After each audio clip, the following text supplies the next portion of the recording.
Alright, hello everybody, this is Antonio Wolf. Today we are reading The Science of Logic, Section 1, Subjectivity, Chapter 1, The Concept. This is a chapter with the famous universal, particular, individual determinations. Definitely one of the top three, if not the most, the top of the most definitively Hegelian concepts in all of Hegelianism. It's very unique. There's nothing like it anywhere else.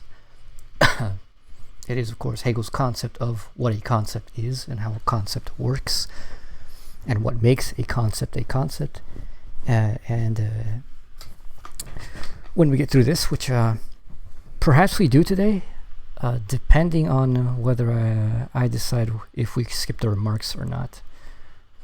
Because the actual pages on the concept is only 16 pages, so it's about 4 pages for universal, about 6 pages for the particular, and about 10 pages for the individual, which is not that much when you think about that. That's amazingly succinct. But the remarks obviously are quite a bit long, and the remarks of Hegel are usually pretty good, so maybe if this doesn't make enough sense, it's not clear enough, we'll read the remarks. Otherwise, we'll just go straight to the main text. Now, the reason I decided to read this actually out of nowhere is there's something I'm writing in which I want to say something about this, but I'm like, I ought to make sure about that. So I could have just read this on my own, but why not? Why not share the knowledge and educational experience with all of you? Anyways, let's get going. Don't worry too much about the background. A lot of these terms, yes, assume things that are already worked out in the prior chapters, but the way that the logic ends up working is that at any single point, the concepts are working the way all concepts work, which may seem like a formalistic thing, but really it's not. It's just about getting used to a kind of groove of things, being comfortable with the way that content moves. So it shouldn't be unintelligible. As for the introductory part of this, I've read it before. It's not very enlightening. A lot of it probably makes very little sense if you definitely have not read the prior stuff. I thought I had a recording of this. I actually don't. I have a recording on the beginning of the idea, but not of the beginning of subjectivity as such. Might do that some other time. It's like I said, I read it before and I didn't find it very elucidating or helpful, so don't worry too much about that. So anyways, starting chapter 1, the concept. The faculty of concepts is normally associated with the understanding, and the latter is accordingly distinguished from the faculty of judgment and from the faculty of syllogistic inferences, which is formal reason. But it is particularly with reason that the understanding is contrasted, and it signifies then not the faculty of concepts in general, but the faculty of determinate concepts, as if, as the prevailing opinion has it, the concept were only a determinate.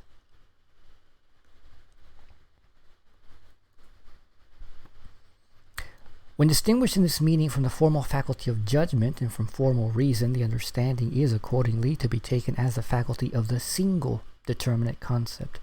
For the judgment and the syllogism or reason, as formal, are themselves only a thing of the understanding, since they are subsumed under the form of the abstract determinateness of the concept.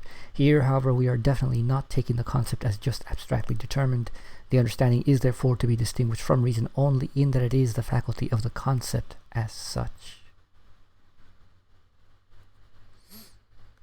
Alright, so quite a few references to Kantianism there. I wouldn't worry too much about this understanding stuff. ultimately it's not the most important stuff. Hegel doesn't really care to deploy a theory of faculties. The theory of the concept of judgment are not theories of faculties in this case. This is not a cognitive theory, though some people take it to be, and there's some ways in which it may make it useful for people to understand this as a cognitive process.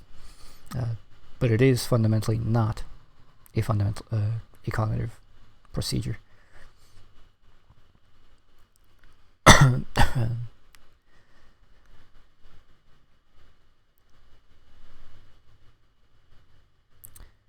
See, interesting things here. So,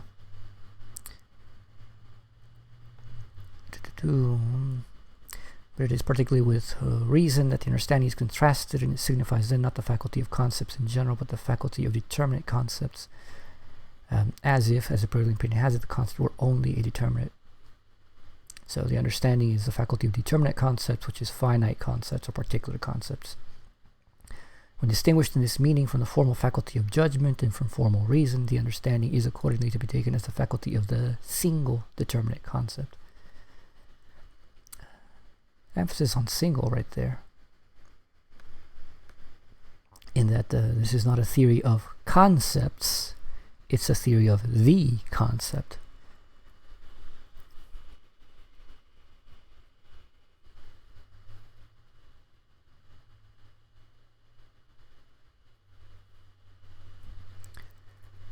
All right, let's move on. This universal concept that we now have to consider contains three moments of universality, particularity, and singularity. The difference in determinations which the concept gives itself in its process of distinguishing constitute the sides formerly called positiveness. Since this positiveness is in the concept identical with being in and for itself, each of the moments is just as much the whole concept as it is determinate concept and a determination of the concept. And this is where the wonderful Hegelian weird stuff starts happening. That, if you just tell that to somebody, should like make their head spin quite a little bit. Positiveness is a structure that comes up in essence. Positiveness is quite literally in the word. That which is posited is that which is put forth, put there. In essence, the structure of things is positiveness. You have something that's a positor, that which is the positor, and that which is the posited. In the concept, we no longer have that relationship as the dominant structure. Because that which is posited also posits, and it also presupposes that which posits it. So there is no privileged determiner in this scenario. So since this positiveness is in the concept identical with being in and for itself, each of the moments is just as much the whole concept as it is determinate concept and a determination of the concept, and we will see how that works out.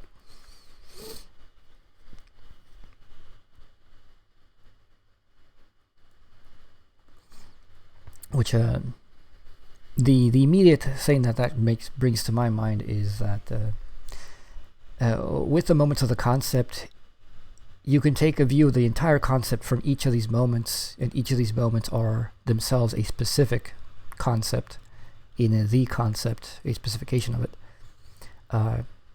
and are a determination of the concept in that every moment is posited through the unity of the entire concept. We will see how that plays out. It is at first pure concept, or the determination of universality. So what this says, what we're observing here then is the unity of the reciprocal action, that which posits and is posited by the moments of such action, but is part and whole of the latter. Yes, this is a form of reciprocity.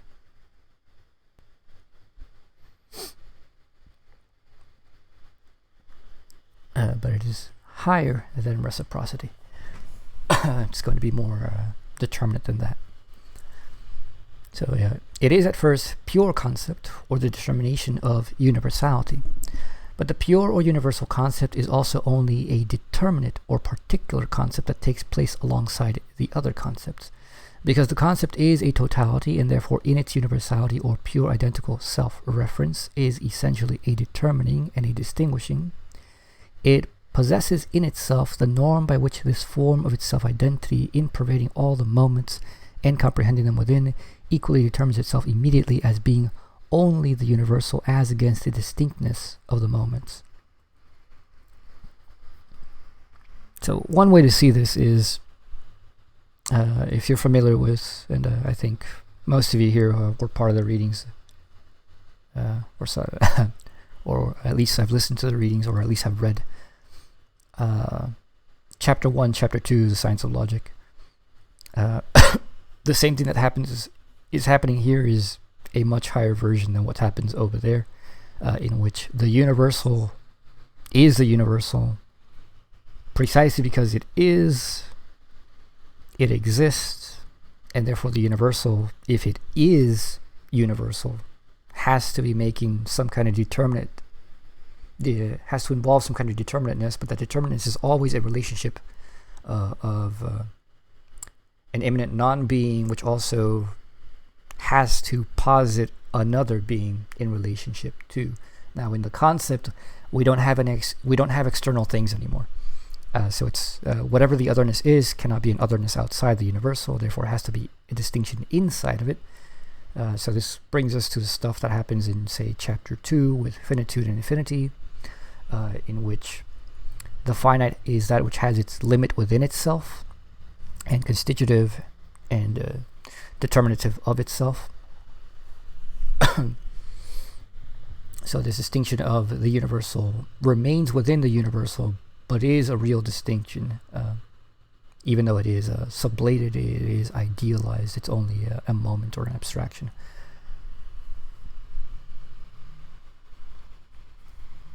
So, the pure or universal concept is also only a determinate. So that determinateness is what harkens back to what happens in Chapter 2. And, or particular, the particular here being this higher form of determinateness that now appears in the concept. Because the concept is a totality, and therefore in its universality or pure identical self-reference is essentially a determining and a distinguishing, it possesses in itself the norm by which this form of its self-identity, in pervading all the moments and comprehending them within, equally determines itself immediately as being only the universal as against the distinctness of the moments.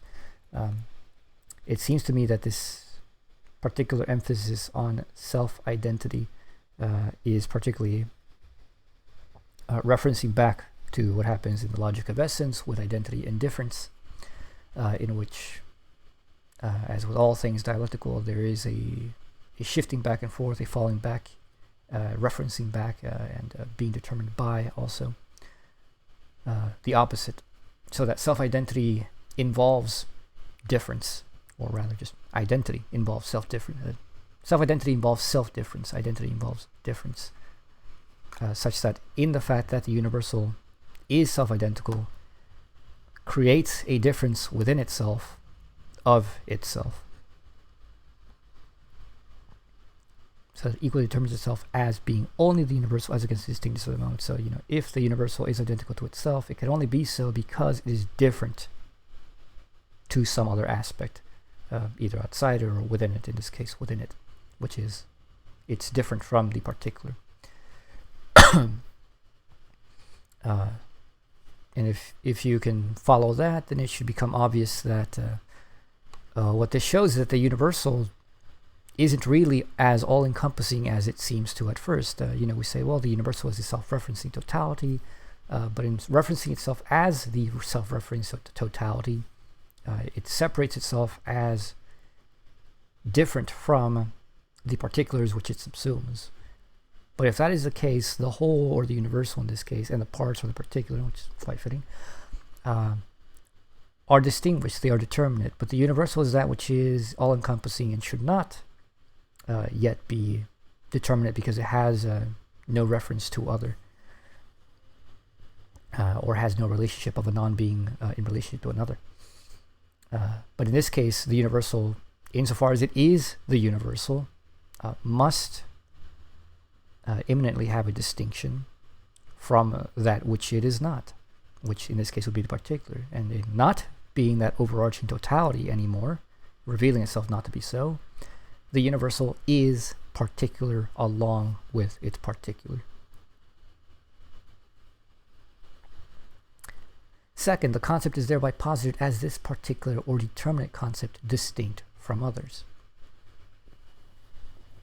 So that very difference of the universal in its own identity, the universal is the universal, even in that simple judgment or that simple self-reference, creates particularity. Third, singularity is the concept reflecting itself out of difference into absolute negativity. This is at the same time the moment at which it has stepped out of its identity into its otherness and becomes judgment. We won't worry too much about judgment here. That'll be at the end of the chapter if we make it there. But singularity is the concept reflecting itself out of difference. So there's immediate identity, the universal. Then there's sheer mediated particularity. And then the third is the concept reflecting itself out of that difference, that mediated particularity, into absolute negativity.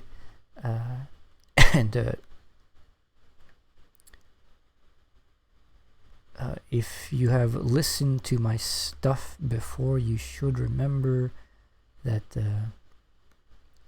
reflecting itself out of difference. Reflecting has certain relations to reflex, which is also a relation of self-reference. That which is reflected is a negative self-reference. What we find out later on is obviously that the negative relationship between both the universal and the particular, or in this case, you could also say just the particular and the particular, that negative unity between them, the particular, there's the universal, which is universal precisely because it is not the particular. Therefore, it is itself a particular against particular. Then it's particularity of particularity, which references itself and negatively references itself as if it were an other.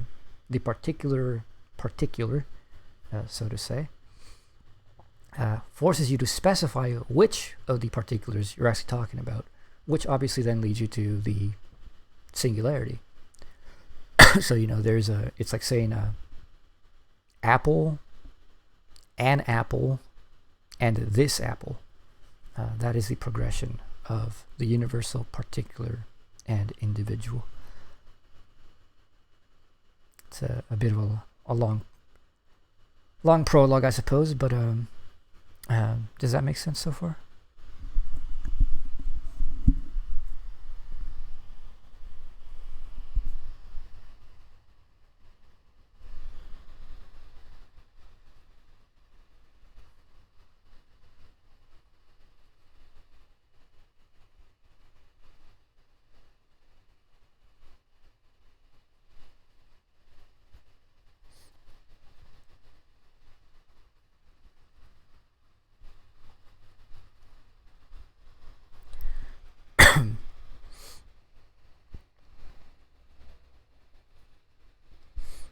Just seeing some comments here.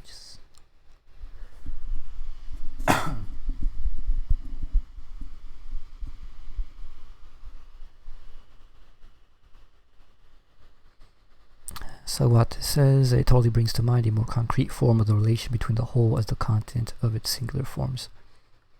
Yes, I myself am curious as to how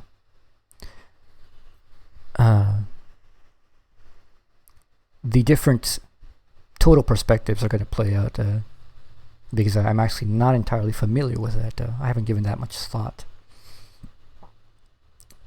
Perhaps, immediately my thought is that this likely has some kind of relationship to the self-generative aspect of the totality, which can be seen and begun from each side, such that from the universal you'll always produce the entirety of particulars individuals.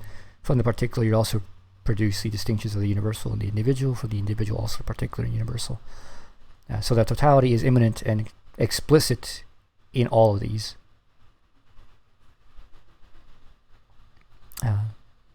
I do have a post on my blog about truth, objectivity, and universality, which goes over this structure. Yeah, it's that one. It's the only one I've written about this. I've actually been meaning to update that for years, and I've never gotten around to that because I've changed my mind on the way I present that. What is there is, I think, holds true.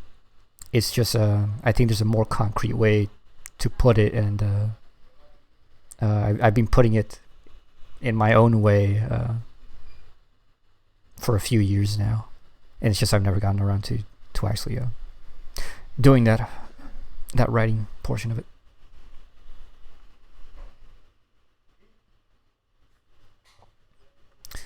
So anyways, let's get going. Continuing to the universal concept. The pure concept is the absolutely infinite, unconditioned, and free. It is here, as the content of our treatise begins to be the concept itself, that we must look back once more at its genesis. So, absolutely infinite, unconditioned, and free. The content of our treatise begins to be the concept itself.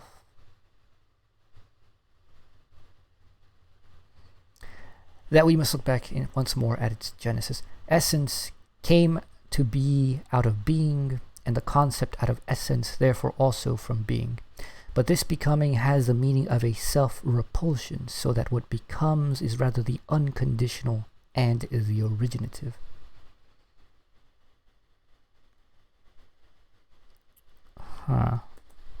Okay, that's a bit interesting. Meaning of a self-repulsion. And passing over into essence, being became a reflective shine or a positiveness, and becoming, or the passing over into an other, becoming a positing.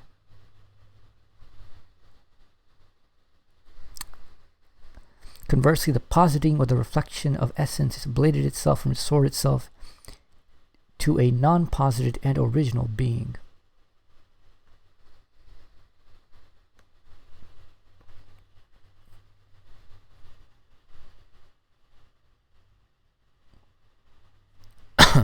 Okay.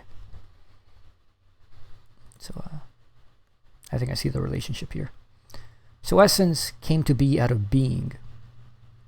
But this becoming has the meaning of a self-repulsion, so that what becomes is rather the unconditional and the originative. Yes, this makes perfect sense. Essence is also what Hegel calls a doctrine of reflection. And you can take reflection literally as in a mirror reflection, in which things essence is that originative point from which both essence and appearance are, so to say, from this original negative reflex, bounced off each other and reflected on opposite walls, so to say. Except initially it doesn't seem that way. Initially it seems as if being is a reflection from the original projective source, which would be essence. And that is why it seems like a logic of self-repulsion, in which appearance is repulsed away, is pushed away from the essence, and the essence pushed away from the appearance.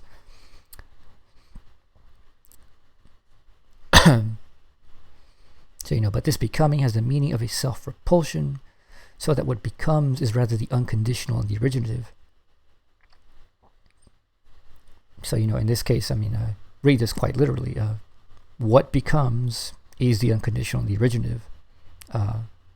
The becoming as becoming is what we usually, in one specific form, is going, like a very explicit form, is appearance. And that's a whole entire shifting domain of, just that, shifting appearances.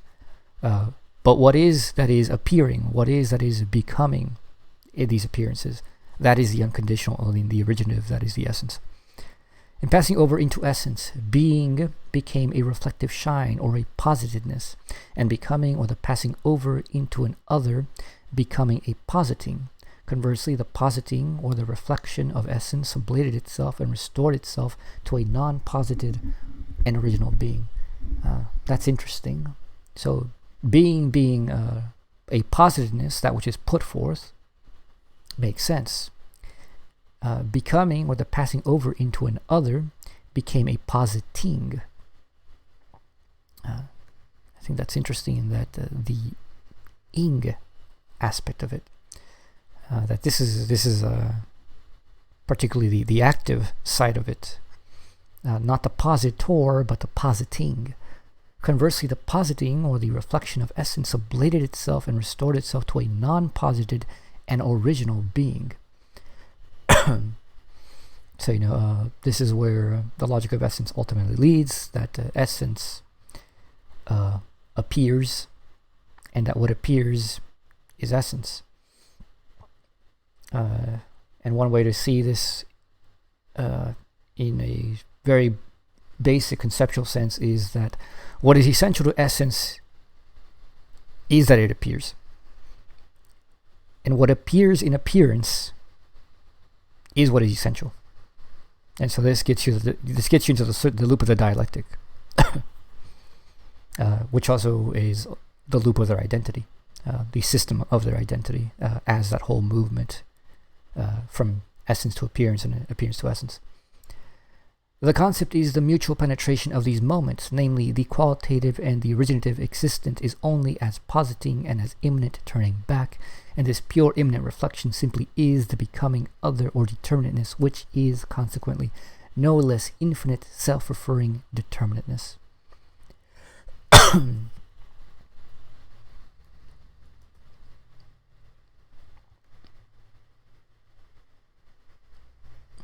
So these mentions of determinateness strike me as interesting.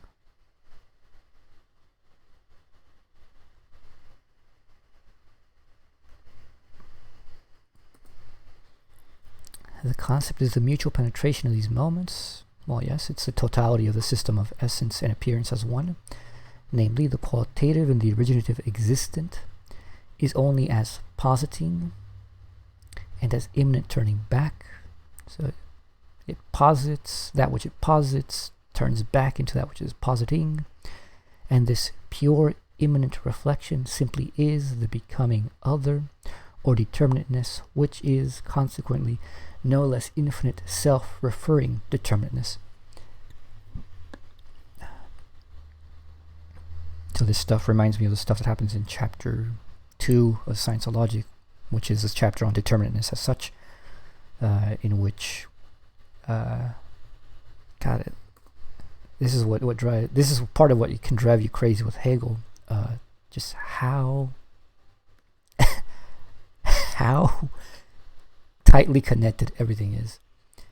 The concept is the mutual penetration of these moments, namely the qualitative and originative existent. The fact that he mentions the qualitative and the originative here is on point, because in chapter 2 of the Science of Logic, quality is determinateness, which, look at this here, self-referring determinateness. Perfect. Now, I don't know, maybe I'm just kind of geeking out and not making too much sense here. But I'm pointing this out just to show you that all of this stuff is recurring again and again and again every single time at just different levels.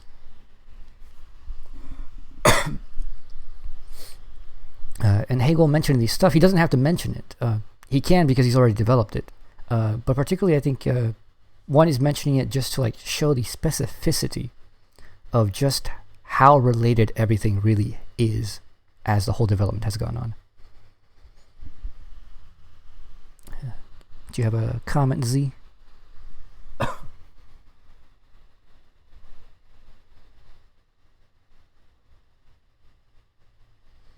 Z says, Hegel already points to this stuff at the beginning of the logic where he talks about the beginning being the end, right? Yes. And it's also, by the way, this is literally an instance of what he mentioned earlier, right? About the universal, particular, individual are going to each be both a moment of the totality and the totality itself from a different perspective. And this is why you get to play some conceptual perspectives in Hegel in various ways, and you can do it, and it's valid. You can talk about the whole system from the perspective of determinants. You can talk about the whole system from the perspective of being. You can talk about the whole system from the perspective of essence, the perspective of the concept, and any other sub-concept that you wish. Because it works. It really does have that perspective, and that perspective can give a definite structure in the relationship of the totality. So, from the universal, you will get the other two parts of the syllogism, as Hegel calls it later, of the particular and the individual. From the individual, you'll get the other sides of the syllogisms, universal and particular, and so on. So this is one of the cases in which each perspective is a valid perspective of the whole, and can in turn be seen as the whole. I think perhaps when one begins, that's probably confusing, but once you guys get used to it, it's a very interesting, and not just interesting, it becomes determinatively useful. It allows you to specify things in very different ways, which open up the space of giving a specific emphasis to what you really want to say.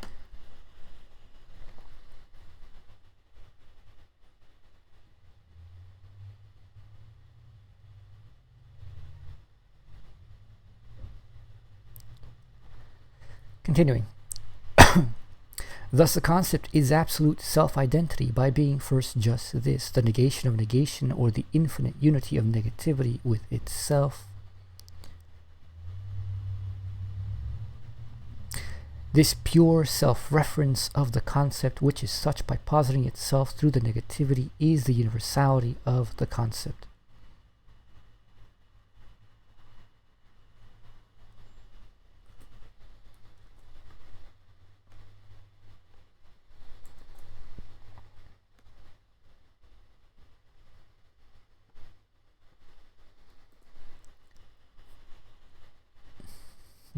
Alright, let me read that. Thus the concept is absolute self-identity by being first just this, the negation of negation, or the infinite unity of negativity with itself. And of course the concept, so the universal here is so far already the unity of essence with appearance as a whole. This pure self-reference of the concept, in which the appearance of appearance, the essence of essence, which is such by positing itself through that negativity, is the universality of the concept. So, makes sense.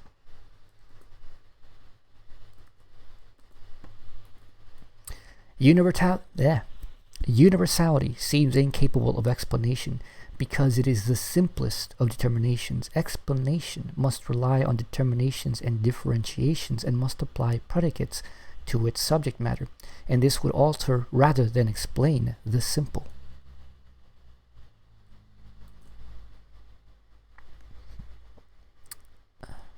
Reminds me that I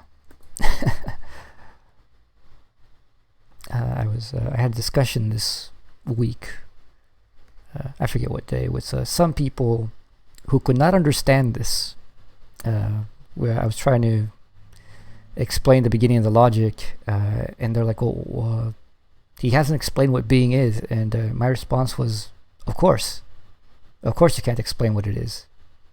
It's just immediate. It has no relations. If one wants to put it in the frames of self-reference, it's just pure self-reference with nothing else.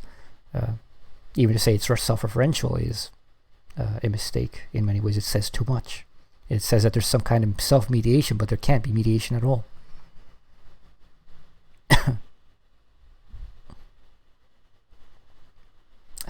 And they were adamant that there had to be some kind of given explanation so that they knew what to think. And I'm like, the point is precise that you can't. The point is that there is no content. I spent like about 2 hours trying to explain that. No, they couldn't get it. But it is precisely of the nature of the universal to be a simple that, by virtue of absolute negativity, contains difference and determinateness in itself in the highest degree. So at least the universal here in this case is already, at the point of being beyond essence, and so it contains everything that essence and being has. So being is particularly the sphere of determinateness or quality. Essence is where difference comes up explicitly. And in essence, we already have, once we overcome the difference in identity, or the identity between identity and difference, we have an absolute identity and absolute difference available to us in the next determinations, the next concepts. So obviously the universal, the concept, would also have these in the highest degree. Being is simple as an immediate. For this reason, we can only intend it without being able to say what it is. Therefore, it is immediately one with its other non-being. The concept of being is just this, that it is so simple as to vanish in its opposite immediately. It is becoming. The universal is, on the contrary, a simple that is at the same time all the richer in itself, for it is the concept.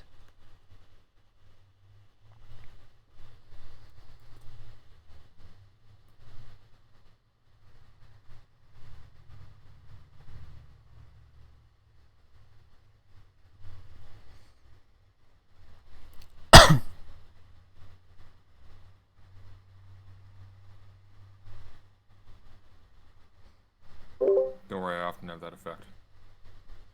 Oh no, I didn't even see you coming in, but welcome, Sunday. All good. I'm just Yeah, take a listen. This is interesting stuff. We just got started. here without any notion of what a notion was. He just started explaining it, so you have missed very little.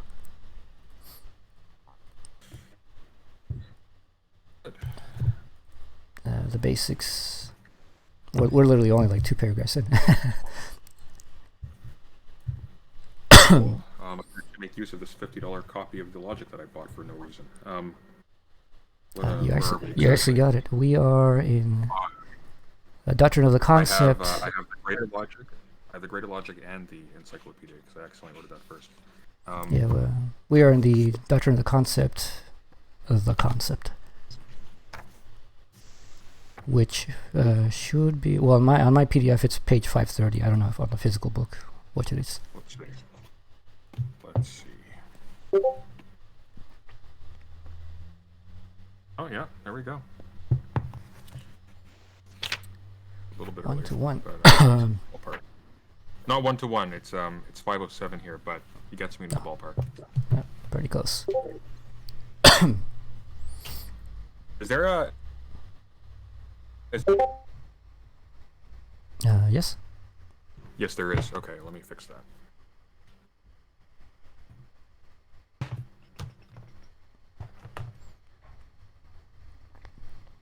But anyways, basic things we've gone over so far is that I was explaining certain things that recur from the earlier, very, very early text in the middle text, which Hegel is constantly referring to here. And they're not necessarily Like, you actually don't need a prior background in the book in this, and Hegel even tells you that in the introduction. Like he says, for those of you who like don't actually care about metaphysics and all these things, and you want to talk, you just want to see what my logic is, like about concepts and judgments, all that stuff. Like, you can just go ahead and start reading here. And then he goes on and just like spews a whole bunch of jargon from the prior parts of the book. But you actually don't need to know too much about that. I think quite a bit of it is actually fairly intuitive, but it's also not very illuminating, except for the fact that you notice that there is an immense set of parallels between things.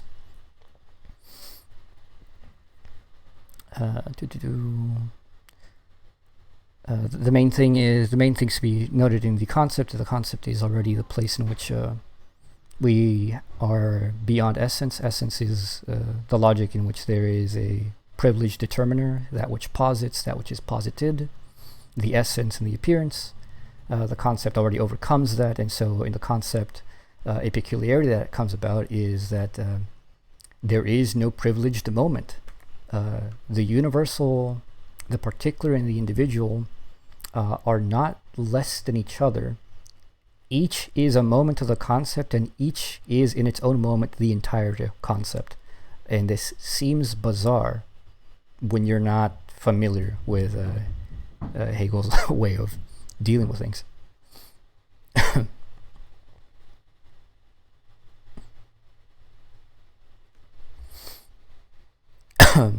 So we're probably going to see some examples of this. So that's something to keep in mind. Another one is in the first paragraph on the universal concept. He says the concept is the mutual penetration of these moments, which it would in this case be the posited and the positing, or the essence and appearance, namely the qualitative and the originative existence. Is only as positing and as immanent turning back, and this pure immanent reflection simply is the becoming other, or determinateness, which is consequently no less infinite, self-referring determinateness. The main things I pointed out here is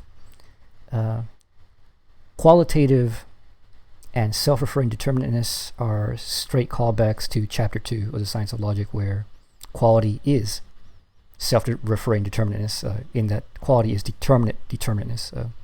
Whenever Hegel mentions self-reference, it's an operative self-reference, such that like anytime you see a self-reference, it's going to be a sublation, and it's going to be a universal, properly speaking. And you can see like the self-referencing of whatever, always think of like that concept applying to itself. So determinateness is quality. These are much prior analogs and simpler forms of what now is the concept. Which is a far more concrete concept, obviously. And the originative existent part of that is also just to connect in your mind this structure, the qualitative, the self-referring determinateness, and the originative existent is particularly going to become explicit in that we see how the concept generates itself.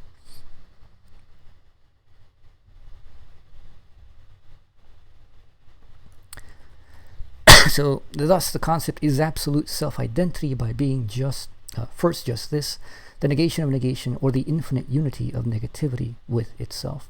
This pure self-reference of the concept, which is such by positing itself through the negativity, is the universality of the concept. So it is the absolute self-identity because in essence we have identity and difference come up, and we have the identity of identity and difference, and the difference of difference and identity. And once you get those relationships, you have absolute identities and absolute differences, which makes sense in that kind of referring structure. So the concept, being that it already is that which contains the entire sphere of essence, would have absolute self-identity. Obviously, it would be a negation of negation. It would be an infinite unity of negativity itself. This pure self-reference of the concept, which is such by positing itself through the negativity, is the universality of the concept. So the pure self-reference here would just be about the elements of the concept, which would be just the entire sphere of essence, A way to see this is that what is essential to essence is that it appear. What appears in appearance is essence. So these are forms of self-reference, and they form the entire totality of essence, which is what the concept, and the concept in its immediacy, when it first appears, is universality. So it's that whole structure. Universality seems incapable of explanation because it is the simplest of determinations. Explanation must rely on determinations and differentiations, and must apply predicates to its subject matter, and this would alter rather than explain the simple. And I was having a debate on another Discord server, if you remember that, about this particular issue, which certain people just could not understand why being could not be given a definition, which is an explanation of what they ought to think, or what they're thinking with. And the reason is why. Why is, one, it's immediate, and two, and if you want to put it in terms of universality, that being is the absolute universal without reference to anything else, it is the simple. So it couldn't have any determinations or any predicates which would tell you what it is, because it just is. But it is precisely of the nature of the universal to be a simple that, by virtue of absolute negativity, contains difference and determinateness in itself in the highest degree. So obviously we're here near the end of the logic. All these things that have gone before are in the concept that we are dealing with, which is the universal, and would be in it not simply in their finite degree, not only difference, but absolute difference, and not only determinedness, but absolute determinedness in itself, in the highest degree. The highest degree being the absolute form of them. Being is simple as an immediate. For this reason, we can only intend it without being able to say what it is. Therefore, it is immediately one with its other non-being. The concept of being is just this, that it is so simple as to vanish into its opposite immediately. It is becoming. The universal is, on the contrary, a simple that is at the same time all the richer in itself, for it is the concept.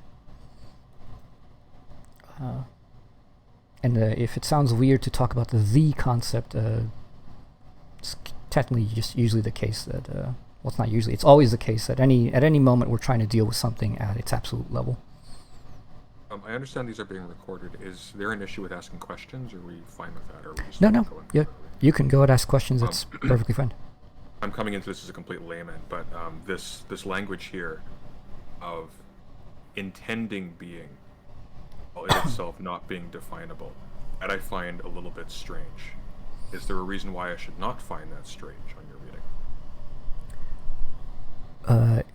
If I'm making sense.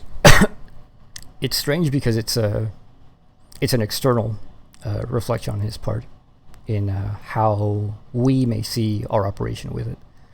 It's not based on our intention, although there is a way to see it that way. Intention being, if you're familiar with phenomenology, that intention is just that which is within. So it's a form, it's a way of saying the in itself. In which case, being in itself, because it is in itself, it's not yet explicit, cannot be specified, but it does have whatever tendencies it has, whatever it may become in itself.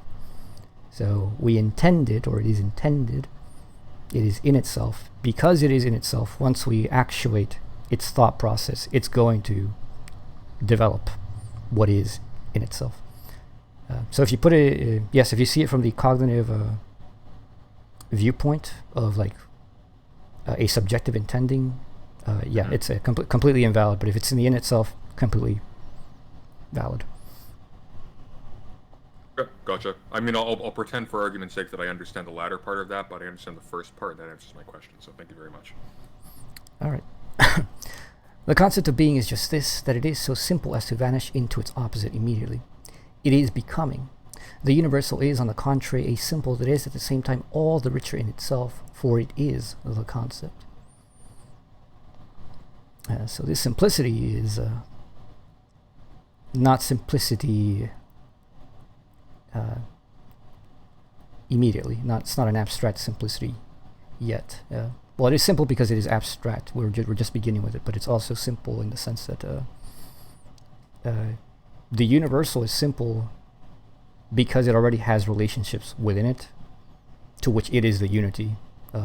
In one way you could probably phrase this that it is the essence of those determinations. Except it's not proper to call it an essence. You could frame it that way, but it doesn't capture the full truth of what it is. What captures the full truth is what gets developed here in the concept.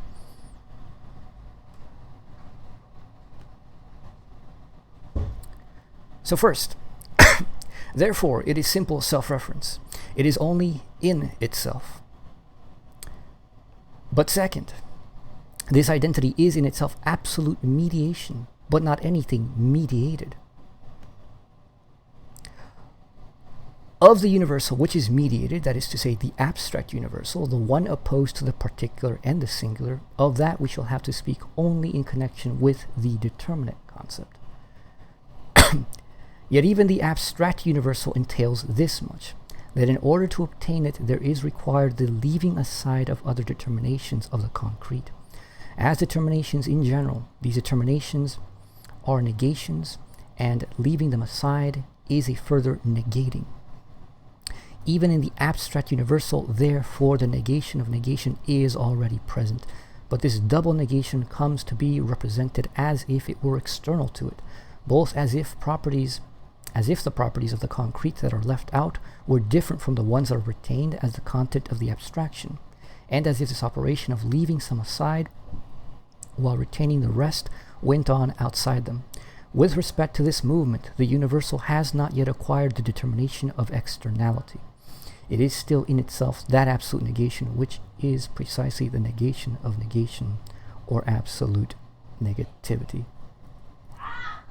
So, I apologize for the noise on the... It's the sound of absolute negativity. Alright, let me go over this a bit more slowly. So first, therefore, it is simple self-reference. It is only in itself. So it's an identity. It's the identity of essence, the essential essence or the apparent appearance. But second, this identity is in itself absolute mediation, but not anything mediated. This is a weird one to phrase. This has to do with the fact that mediated mediation is immediately mediate, if that makes any sense.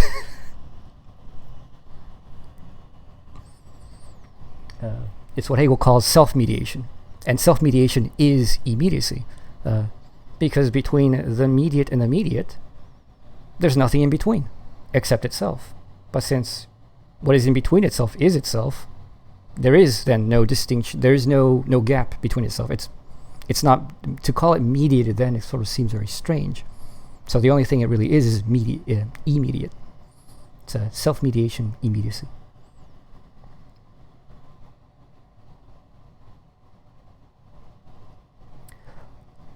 Of the universal which is mediated, that is to say, the abstract universal, the one opposed to the particular and the singular, of that we shall have to speak only in connection with the determinate concept. So, of the universal which is mediated, the reason to call it mediated, despite the fact that you think, okay, it's abstract, usually abstraction is the immediate. But in this case, the universal which is mediated is the abstract one, because it's going to specifically, it's impossible to say it. It's going to become a particular distinction against the particular, and that's the only way it can be the abstract universal, the universal which sets itself apart from its own parts. To put in sort of a more standard language, would be the universal here would be kind of the container which contains the parts, but which is not the parts.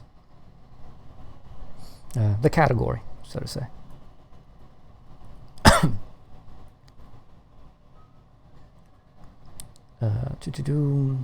The one opposed to the particular and singular, precisely because it's opposed, it is mediated. Of that we shall have to speak only in connection with the determinate concept, and determinate concept is that which has relations and that's why it's mediated.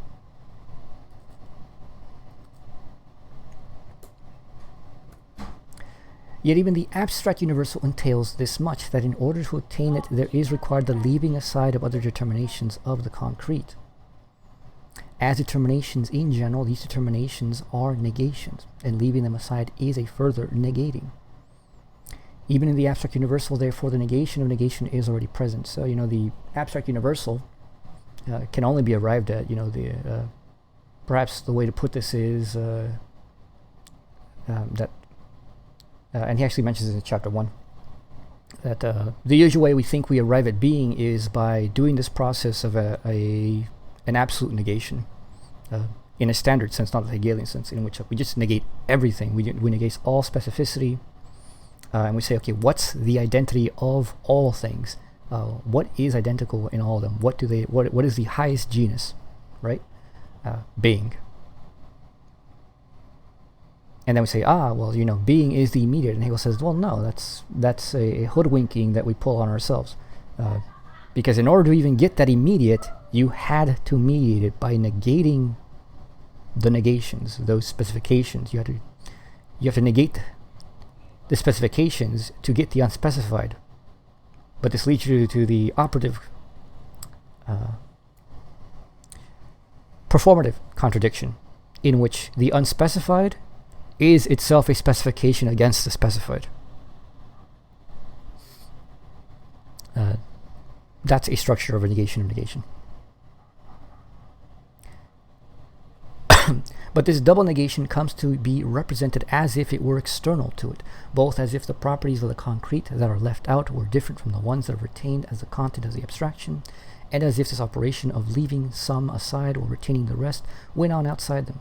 With respect to this movement, the universal has not yet acquired the determination of externality. It is still in itself that absolute negation, which is precisely the negation of negation, or absolute negativity. And negation of negation, absolute negativity, different phrasing for the exact same thing, self-reference. Anything self-referential will be an absolute.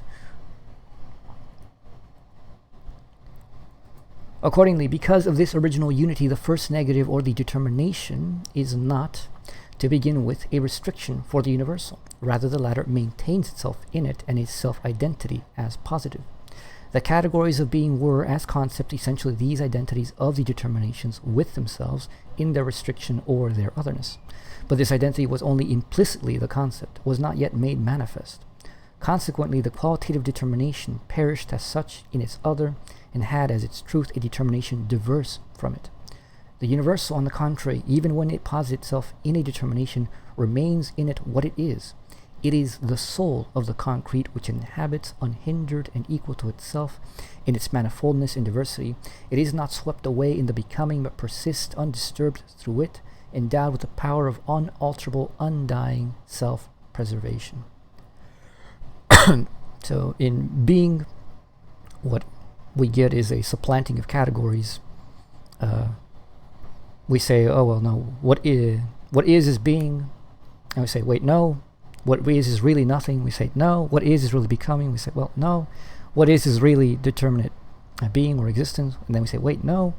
What is actually quality. And they say, wait, no, actually, no. What is actually something. Wait, no.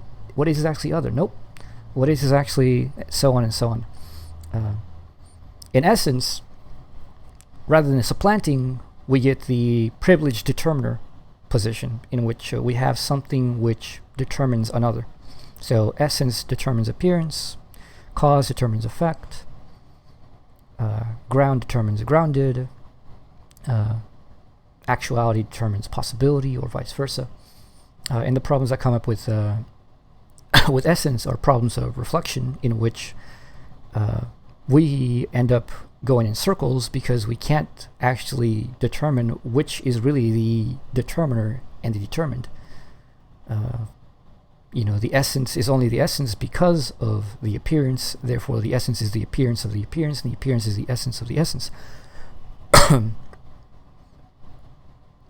In the concept, we're no longer having either a supplanting nor a reversing. What we're having is a generative specification. so that the universal in this case will differentiate itself from its particular. But this does not then put it in this does not supplant, this does not also put it in a positing relationship in which we would say that it is the ground and the particular is the grounded.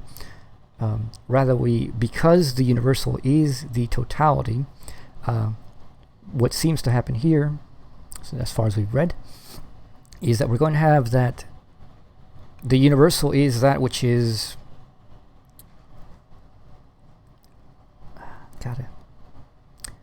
which is existent and appearing in every moment, such that no moment as a moment is a totality, but every moment in its moment is the totality. This should make more sense as we go along. Which is not, this is not too alien. I think really if you're familiar with philosophy, this is no different than, say, Aristotle's genus and species, in which the species is different from the genus, but the species is just a specification of the genus, so the being in the species is nothing but the being of the genus. Same thing, the particular being the species here and the genus being the universal.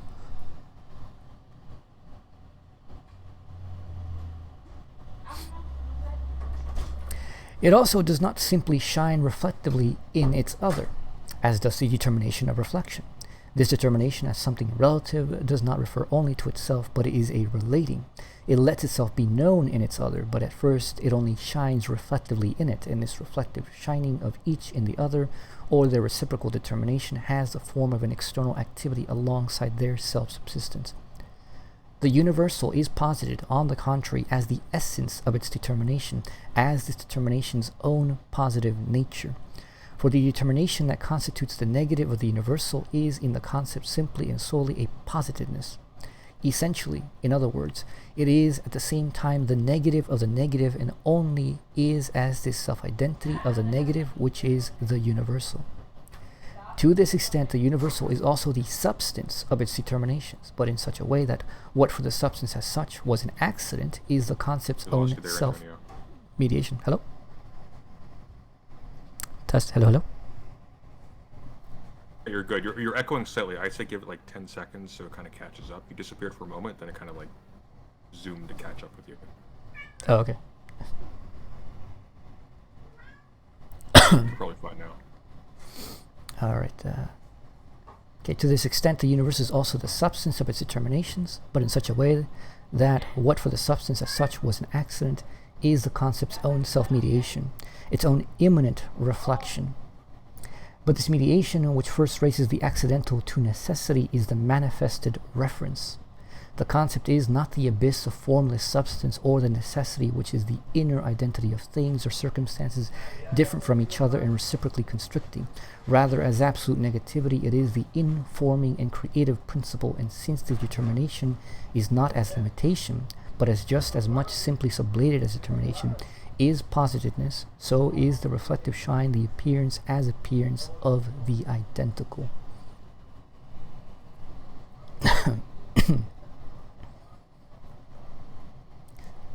So, okay, I think the up to the substance stuff, so this is pretty clear.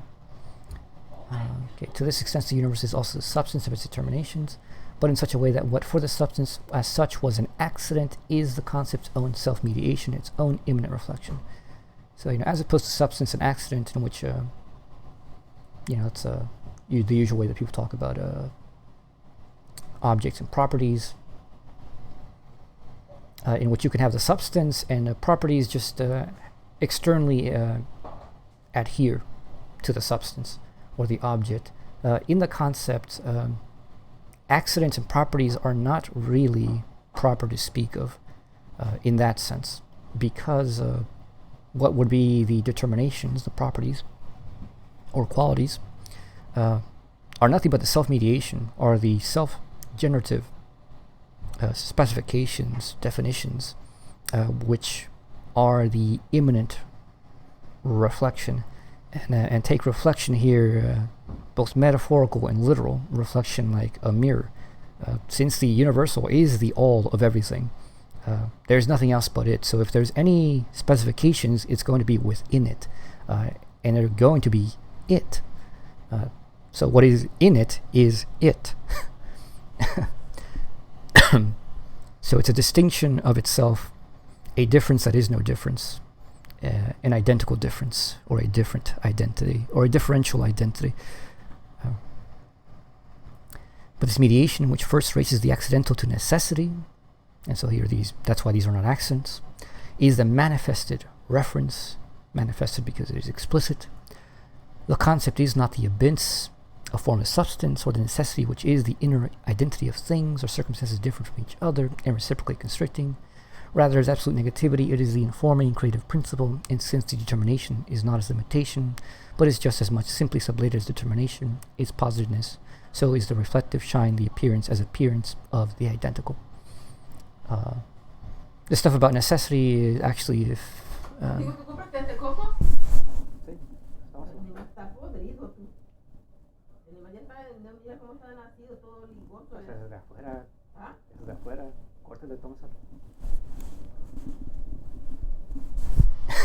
Sorry. Family life. What was I saying? Yes. I've actually there's a significant section of the lectures on the proofs of God which go over specifically the issue of necessity and contingency. And the way this is being used here is actually particularly to the ways in which this is conceived of, mainly through those who follow Leibniz, in which the whole idea of substances and causes are very, very correlated. They're almost identical, and that the whole point is to have a 0 point in which, like, you could have that which is related to, but which is itself not a relating and not dependent upon relating. It's just a self-standing, independent thing. So an effect cannot exist without its cause, but that which is a cause, in this view, could exist without its effect. It doesn't. It has causal power, but doesn't have to necessarily engage that causal power. And this itself causes a whole. The way Hegel analyzes it, it causes a whole circular movement of explanation in which a cause is a cause only because it has an effect. Therefore, if it has no effect, it's not a cause. Therefore, and if a cause is particularly a form of determination of an other, the cause is a cause because it determines the effect as effect. But if the cause is dependent on the effect to be present in order for it to be a cause, and the cause is determined as cause by the presence of the effect, therefore the effect is the determiner of the cause, and therefore the cause of the cause, and the cause is itself the effect of the effect. Dialectic.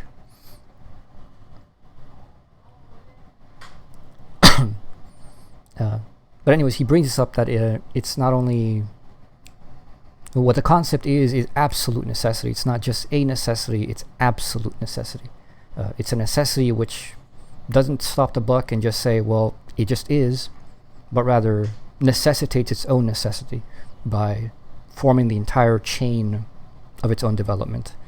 This is what the concrete universal will do, in which a universal particular individual circle back upon each other, form a circle, and each has an explanation which closes the explanatory cycle, and therefore provides an absolute explanation with no necessity to go beyond it. I wonder, though, just to kind of get into a more, I don't know, it's a weird thought to have, but what if, like Hegel says that the notion is like in the heart of things, it's the infinite creativity. So what if what he's saying here is that this absolute necessity is actually creativity, where it creates its own necessity? So it's the thing that creates the inner unity of everything, and it creates, literally everything, so that when the concept comes through nature as our self-consciousness, that's how we end up sublating objectivity and subjectivity, is by the concept uniting with reality, so that we have the idea of ourselves. So is this where he's saying, like, we are actually creating our universe as well as passively observing it. We just don't realize it yet because of the coming of reason. Not at this stage, although this gives the entire impetus for why it is, and he does already mention that this is the originative existent, which, This generative. is the objective subjectivity. Well, this is the subjective objectivity at this point, although we haven't gone to the concept of the object. No, wouldn't we be the subjective objectivity? This would be the objective subjectivity, because it is the subjectivity that exists by itself, in and of itself, I guess.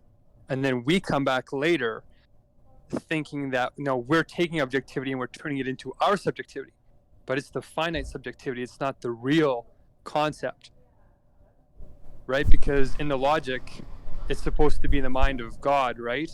And he says the concept is this infinite vitality. That's what he calls it. It's the vitality of the notion, the concept. And then when we think of it as God, as an actual thing, that doesn't happen until it collapses itself in the syllogism to an object. It's its own kind of object. And then you sort of get the objective subjectivity turning into objectivity for the first time. I'm just wondering if you interpret it that way too. That's why it's inside of us, and we're sort of like in quantum mechanics, collapsing the wave function. We play a role in generating reality. We're not just absorbing it or passively taking in the objectivity. Do you think this is where the link happens? No, I don't read that this way. I see where you're coming from. I just think like that's too many steps ahead. And at this point, we have still not made any distinctions about us as cognizers in this. So this isn't just like, oh well, I'm thinking of God and Himself. No, this is me thinking of my thinking. But my thinking isn't something different from any other thinking. It's not anything different than any other thing in the world at this point. That distinction is completely gone. You mean your thinking as an Antonio? Well, my thinking as this thinking. You mean not an arbitrary? Like, this is not the arbitrary thinking. You're right, exactly. This is necessary thinking. Like, this is the concept, the notion, thinking itself perfectly in its dialectic. Right, but it's still our thinking. You're thinking it, I'm thinking it, everyone here's thinking it. But no, we're thinking it the way that Hegel thought of it, which is the real way. Before we read Hegel, it was inside of us, but it was all fractured and mixed up, and we were completely lost, basically. So where Hegel claims to say, well, the way he lays it out is actually where thinking and being are happening simultaneously. Like, pure thought is thinking its own being and thinking perfectly. That's as interesting as that is, that's getting way off point. So we'll just continue on this. That was a fantastic place for that to glitch out. Can you hear me fine? Hello? Yes. Sorry, it's the way you responded. It cut you out mid syllable, so your response was, "That's gay." It's like, I mean, it is, of course, it's Hegel, but yeah. Philosophy comes with the territory. All right. The appearance of the identical. The universal is therefore free power. Yes, reference to Spinoza right there. But it's also a concept in the essence. It is itself while reaching out to its other and embracing it, but without doing violence to it. On the contrary, it is at rest in its other as in its own. Just as it has been called free power, it could also be called free love and boundless blessedness. For it relates to that which is distinct from it as to itself. In it, it has returned to itself. Famous words. Yeah, that's it. Create stuff. I don't understand how you guys can't read it that way, but that's clear as day. He's saying the notion is creating itself infinitely, and you're a fraction of that. Well, how else do you interpret that sentence? Boundless blessedness. I don't think anybody has ever denied that. I've certainly never denied that. I don't think anyone in the group that's ever been in discussion where you have denied that. Okay, sorry, go on. Mention has just been made of determinateness, even though the concept has not yet progressed to it, being at first only as the universal and only self-identical.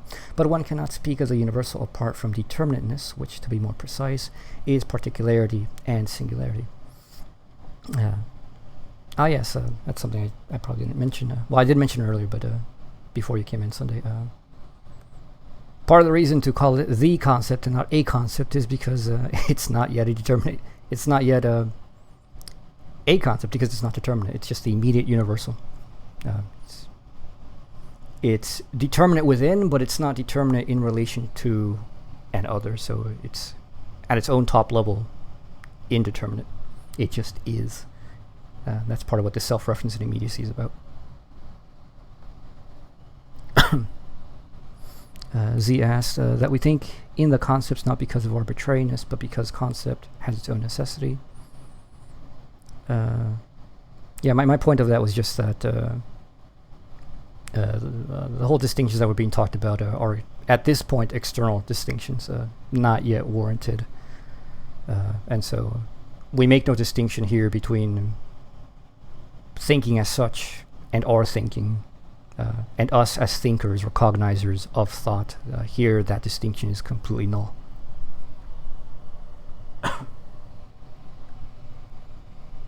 Yeah, that's true. Like that doesn't come till way later in the philosophy of spirit, but here in the logic, there's still it's like God is cognizing its own self, but it's doing it instantaneously. So it's like its knowledge is this absolute necessity. It's its own creativity that it can't really break out of. It's doing itself perfectly. So then when you reach, the notion, you're sublating, like the last step before you get to the notion is the sublation of necessity and abstract freedom. And then you kind of get the absolute freedom, which is this logical movement where it's instantaneously differentiating itself and sublating itself at the exact same time. So it's like dividing itself, as soon as it divides itself, it's back to itself. So that's why there is cognition happening, but not our finite cognition. It's like it's the perfect cognition. Hegel calls it absolute cognition at the end. Yeah, okay. Sorry. So anyway, I guess I agree.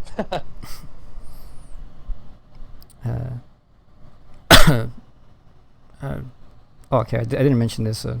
Might be good to mention for those who don't know it. The reason this is called subjective is pretty obvious, I think, if you give it a second of thinking. This is all internal. Everything here in the universal, in the concept, is within the concept. So it's all subjected in it, including itself. So it itself is a moment of itself as a totality. So it's a thoroughly, absolutely subjective. And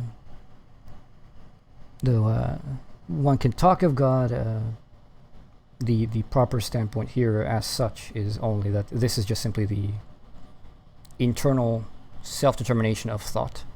That any thinking which is concerned with itself, to know itself, is going to be making these subjective internal differentiations of itself.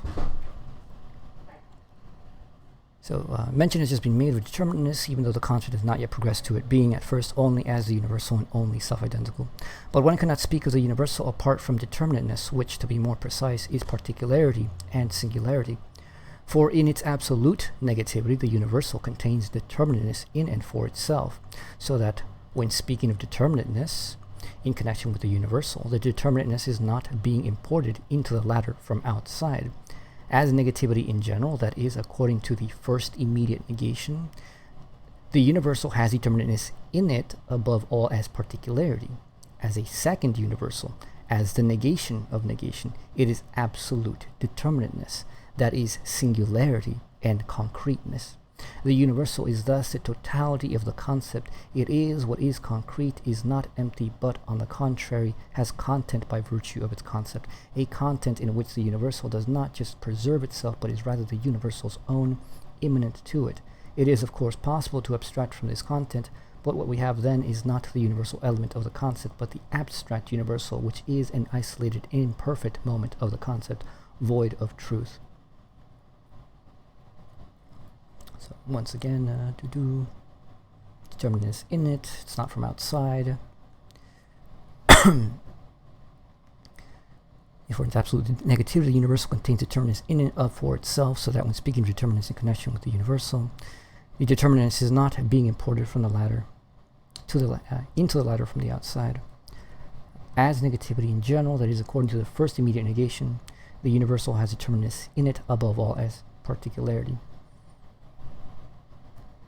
So, its first distinction is the distinction of a universal to a universal to another universal. That, first you have the universal, then a universal, then this universal, particular, individual. As negativity in general, that is according to the first immediate negation, the universal has determinants in it as above all particularity, and in it because the particular is not something beside it, but rather within it.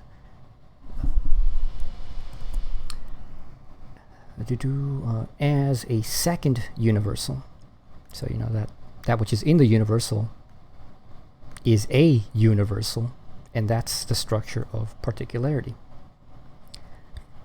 So as a negation, and why is it negation? Because it's the same thing. The universal opposes itself as to another, so it negates itself. There's the universal, a universal, and another universal. So one is the negation of the second is the negation of the first. You've taken together negation of negation, which is absolute negation, or in this case, absolute determinateness. That is singularity or concreteness. Because determinateness is also this first form of relation to other.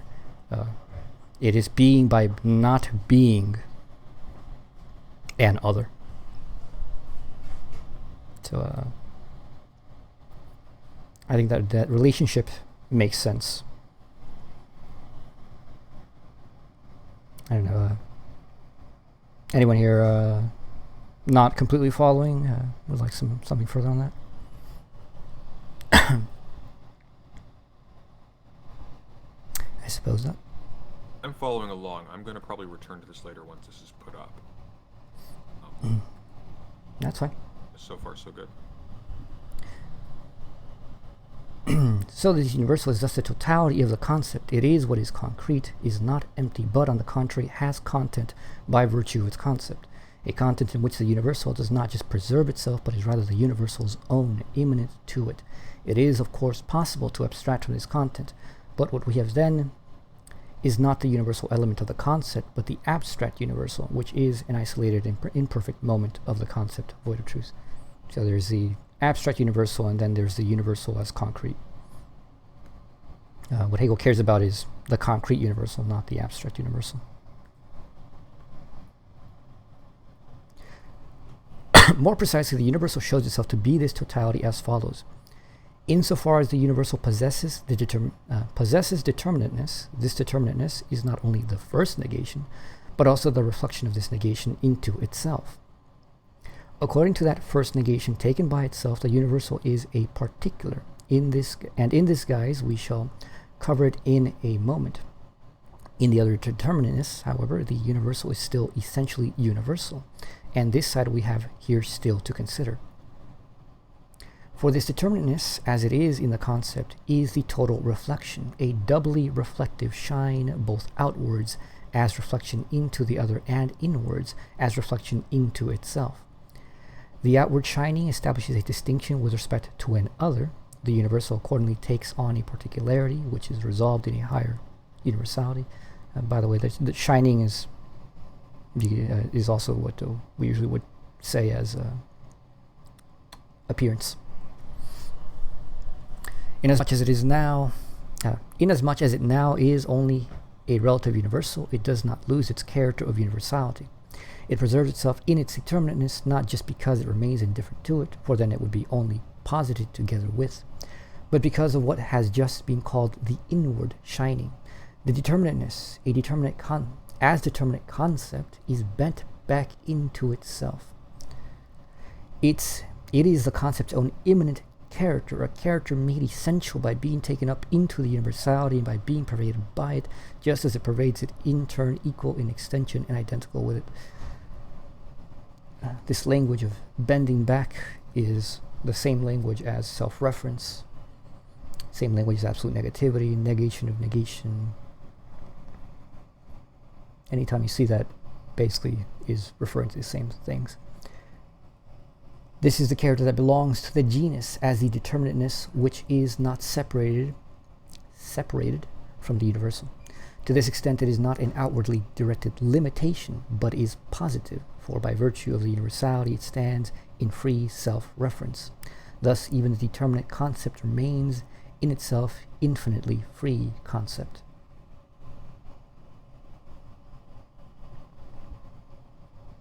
So, this whole thing is just kind of going about how the determinations of the universal aren't something given from outside. They're always within, but because they're always within, and because they all perform this bending back, this self-reference with each other and themselves, and then themselves again as the totality, this is the infinitely free concept.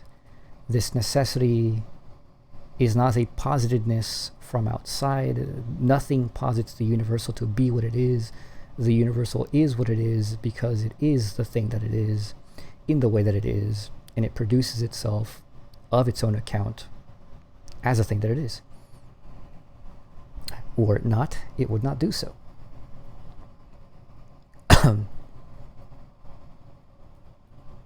And if we ask, well, isn't it, if we just began here, we would then obviously get questions like, well, isn't that just our assumption?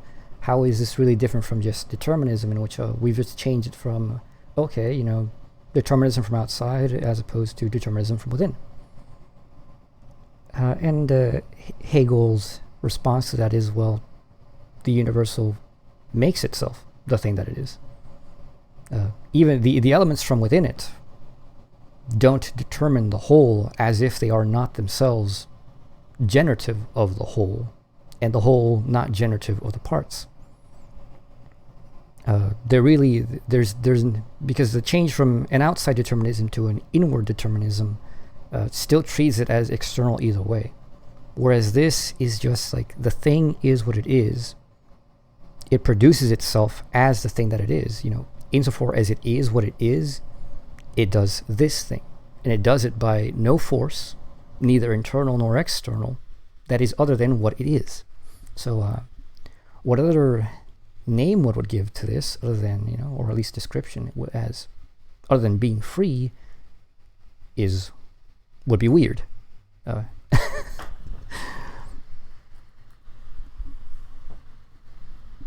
Because it'd be making sorts of the same kind of distinctions that people make, and like, well, you don't will what you will. And nonetheless, we confirm our will. It is our will, and it is freely our will.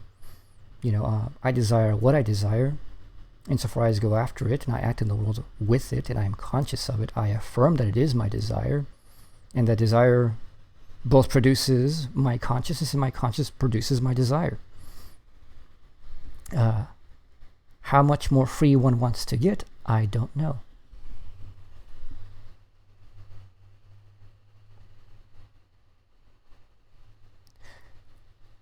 But in regard to the other side, in which the genus is limited because of its determinate character, we have just said that as a lower genus, it has its resolution in a higher universal.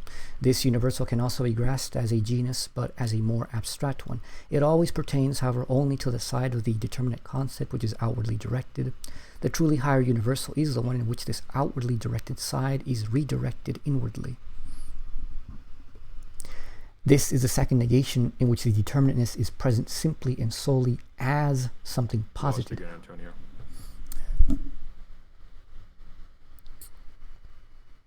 All Hello, hello. Can people hear me? Yeah, your mic's kind of cutting out. There we go. I think it's not the mic, it's the connection, because the stream went as well. Oh, okay. Stupid Wi-Fi. Don't know what. It's AT&T. I blame them and their crappy routers.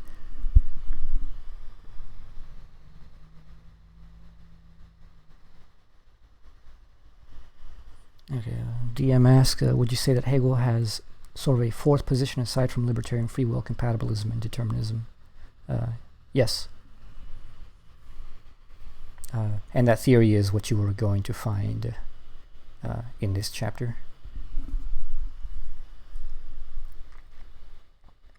I think he calls it destiny.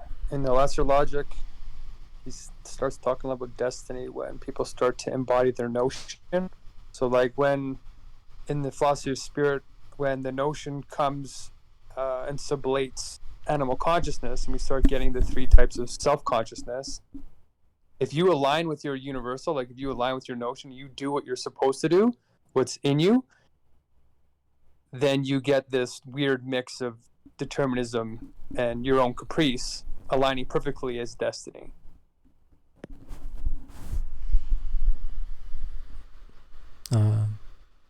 Yeah, we could put it that way, but the language is freedom. Freedom is ultimately more fit. Those are still destiny. Is still from a standpoint of it is a positive standpoint, which is the obverse of fate. It's still a determinism, but it's a positive vision of it instead of the negative of fate. He specifically calls it destiny in the Lesser Logic. I don't know if he does it here in the Greater Logic. I was taken aback when he called it that, but it was specifically, he started talking about how, you know, your abstract freedom and your necessity within you become one, and it kind of reflects what he's saying here about the notion, right? The notion is active; it's creating itself in some kind of weird positive negative way, and destiny is you know, fate is too deterministic. This destiny term is more speculative. It's like, no, this actually does reflect not just the positive nature. It's you're going into the world and you're negating things, but you're introducing new creative things at the same time. And because it's the true universal, it's going to stay in history. You're embodying world spirit. You're doing something objective through your subjectivity. And it, you know, I'm wondering if that's why he decided to choose the word. But you can also just call it absolute freedom. I think he also calls it that. Yeah, it's just Hegel being Hegel. It doesn't surprise me at all. He does it all the time. Where it's what he already mentioned. Where every moment can, in its own moment, take the standpoint of the whole validly. It's just understanding also that there's the momentary moments, and then there's the totality of the moments.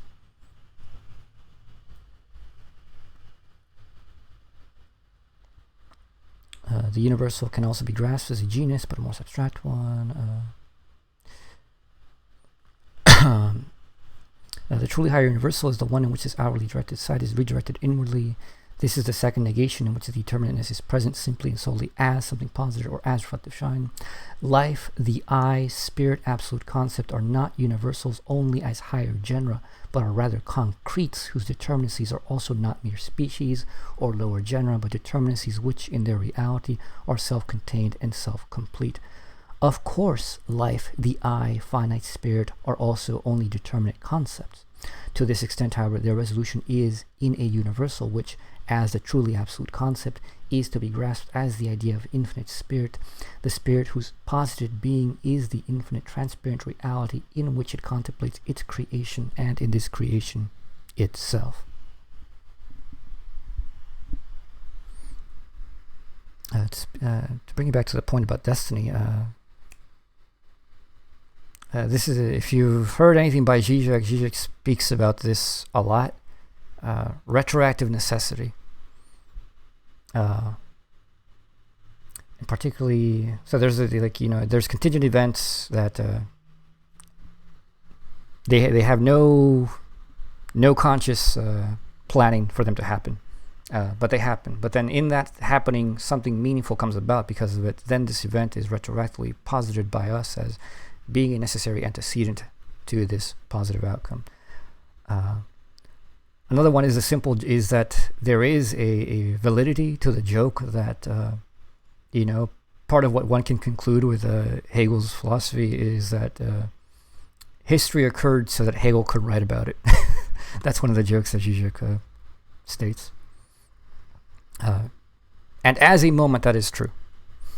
But it's only a moment in which, like, for only that moment is it the standpoint of the whole, but it's not the whole as the whole, the totality of all moments, which is, in Hegel's logic, the standpoint of the idea.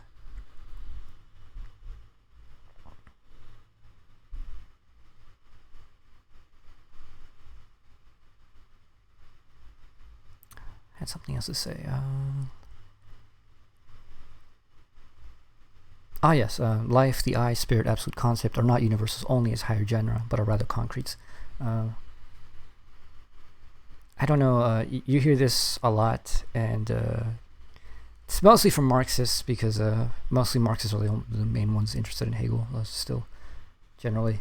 And it's this whole thing like, oh, Hegel thought that the world was some kind of effect of some spirit, some mind or Geist or whatever. And that, it is the cause of all other things. But then that would only make the I, the spirit, or absolute concept mere genera. They would just be the genus and the world of species. And Hegel's here explicitly saying, no, that's not how it works. If we're going to take that standpoint of the truth as such, spirit is not some antecedent to the world that is creating the world, from some kind of eternal standpoint, like an abstract God that's distinct from the world. Spirit in the world here are one. Logic in the world here are one. They're the same process ongoing. It's just different perspectives of it. And the highest perspective is going to be obviously the perspective of all perspectives, which would be absolute spirit. Particularly absolute spirit as the system of philosophy. So the true, infinite universal, the one which immediately in itself is just as much particularity as singularity, is now to be more closely examined as particularity. It determines itself freely. The process by which it becomes finite is not a transition, the kind that occurs only in the sphere of being. It is creative power as self-referring absolute negativity. As such, it differentiates itself internally, and this is a determining because the differentiating is one with the universality. Accordingly, it is a positing of differences that are themselves universals, self-referring. They become thereby fixed, isolated differences, the isolated subsistence of the finite that was earlier determined as its being for itself, also as thinghood, as substance, as in its truth universality, the form with which the infinite concept clothes its differences, a form which is equally itself one of its differences. Herein consists the creativity of the concept, a creativity which is to be comprehended only in the concept's innermost core. Alright, so that's the universal. I think he could have explained this in one paragraph. But he really went out of his way to just link it to so many other parts of the logic. Because all he had to really say was literally this. We have the immediate abstract universal. Because it is immediate, it is. Because it is, it becomes. Because it becomes, it is determinate. It exists. Because it is determinate, then we just have the whole recursion of the logic up to the other, and it has its other. But this other is not an other outside it. It is the universal. It is the absolutely self-referential. Therefore, this other is that. It is something. The other is therefore within it, because it is the infinite.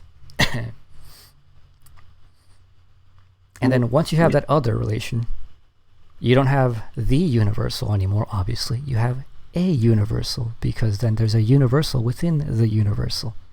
That is particularity. That's the movement.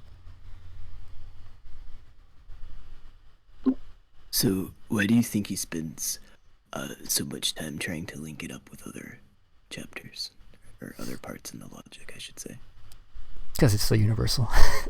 It actually makes perfect sense that, at this point, he is placing. He's always doing this, but at this point, it makes complete sense that you're trying to wrap up everything and show, like, look, everything is explicitly here.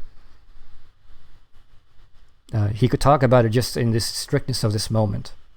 You could do that at any point in the logic, but bringing up these relationships and analogical structures that go across the entire logic up and down just shows you how concrete it is, and it gives you, if you haven't noticed this for yourself, it gives you, a notice sign to, like, hey, check this out and think about it.